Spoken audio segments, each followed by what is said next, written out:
Hey YouTube, just wanted to show you this project that I've been working on. This is a 1 in 200 trumpeter model of the HMS Nelson. Um, it's a pretty big model kit, just over a meter long, and so it's actually something that I've been working on with the intent of making it radio control, which I have actually done that. The model's not finished yet. I just want to kind of show you what it looks like right now, go over some of the details that I do have working, show you a little bit inside, how the kit fits together, and how it will work as an RC model, and some of the cool things about it that make it pretty good plastic model kit that can be converted into an RC model. So this has already had a few tests on the water. It works pretty good. I bought a brass prop and shaft kit and rudder from eBay to go with the kit to replace the plastic propellers and rudder, and that's gonna really help with the conversion. It comes with the motors too.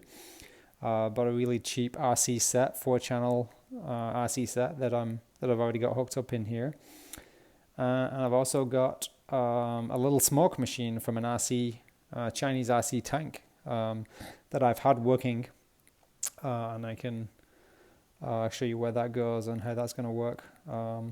So let's just take a look going from stern to bow here. So some of the stuff that we've got set up already, we've got some of the anti-aircraft guns, secondary armament, parts of the mast are done. You see actually in here you've got a bunch of little pieces that I'm putting together.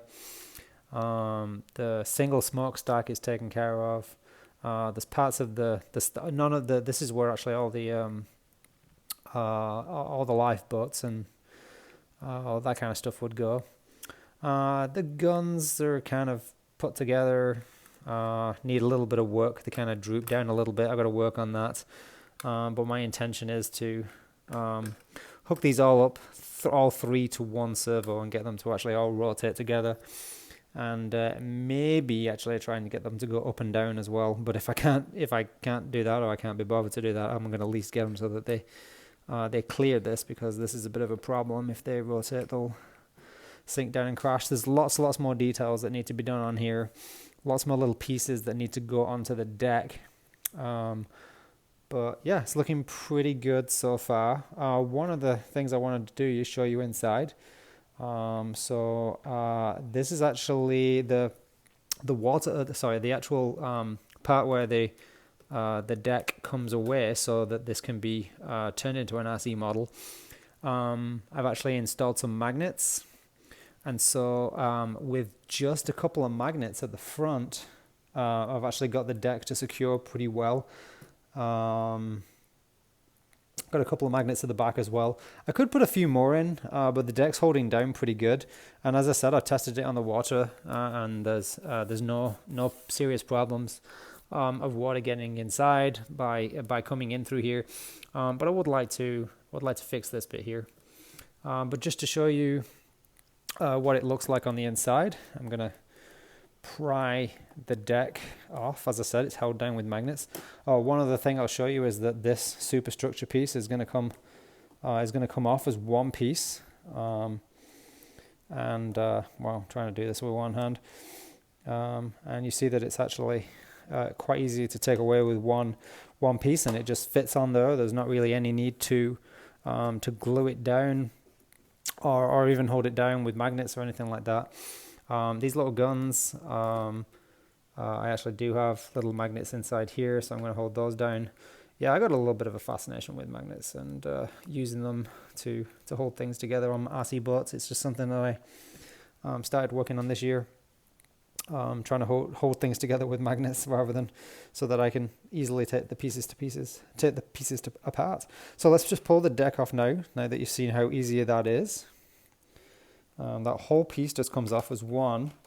It's a little bit flexible, but it's just it's still pretty reasonably chunky plastic kit, so I'm not too worried about it.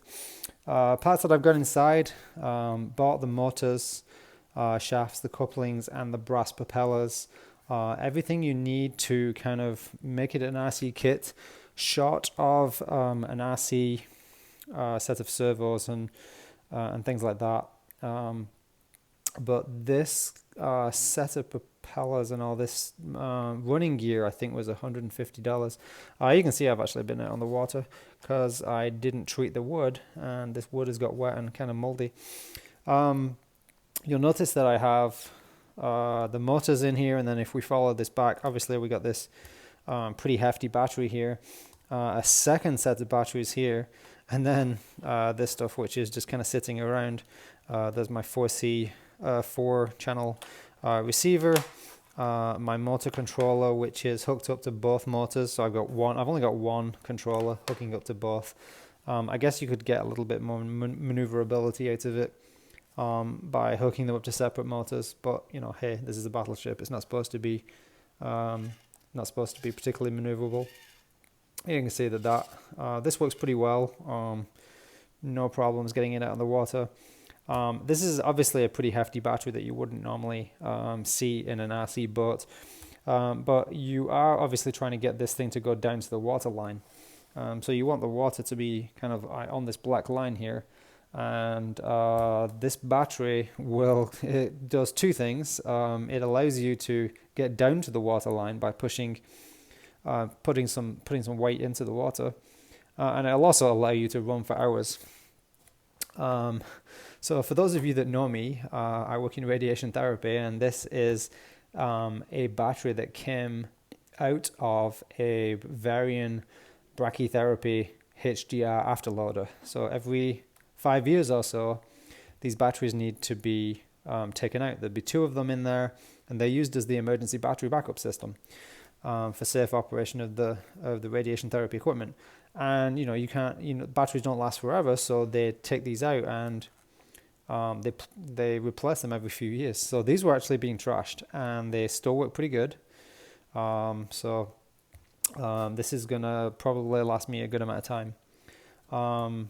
Maybe I didn't need this additional battery, but it did work quite well with the weight, and it does mean that I have a completely independent battery for the receiver system. So all this battery has to do is drive the motors. That's it.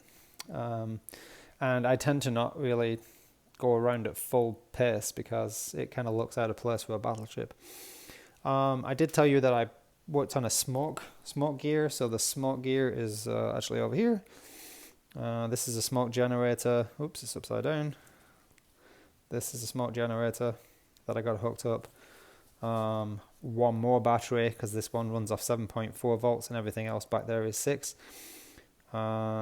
But yeah, these things are pretty cheap, and so this is just an electric motor which blows air into this little metal canister which has presumably a heating element inside it, and the whole thing has the opportunity to blow smoke out of these two little smokestacks here.